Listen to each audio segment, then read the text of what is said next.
Hello everyone, welcome to back my channel. I hope everyone is having a wonderful day.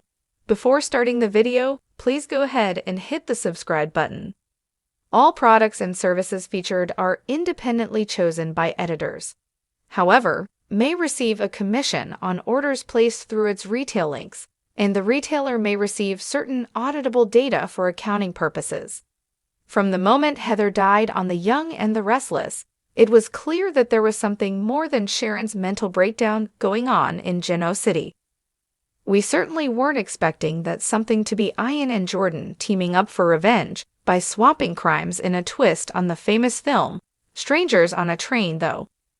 But hey, we were willing to hop on board this particular train, because the show could certainly do a lot worse than paying homage to an Alfred Hitchcock film.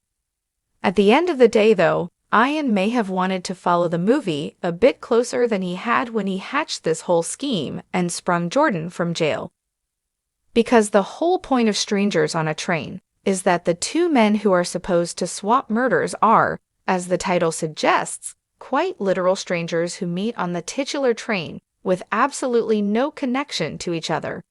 It comes about because a psychopath recognizes a famous tennis star going through a messy divorce and proposes an idea for both of them to get away with murder.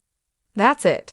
And while on the surface, Ian and Jordan's plan is a version of Hitchcock's famous movie with the two swapping crimes, it doesn't take a whole lot of digging to see how flawed their basic premise is.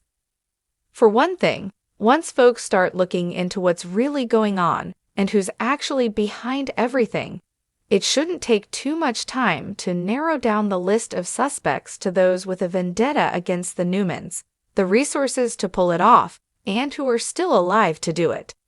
And the villain's shared hatred of the Newman family is just the start. If the duo didn't want any connections between each other, it was probably a bad idea to shack up in a hotel room together.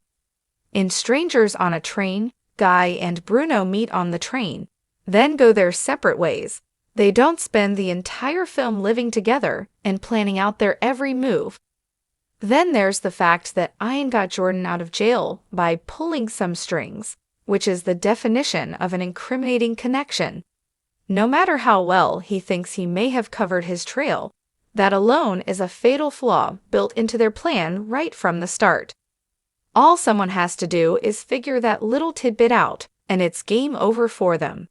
And while we're at it, the plan didn't work out so hot in Strangers on a Train, either, so even if they had gotten it right, chances are this all would have fallen apart anyway.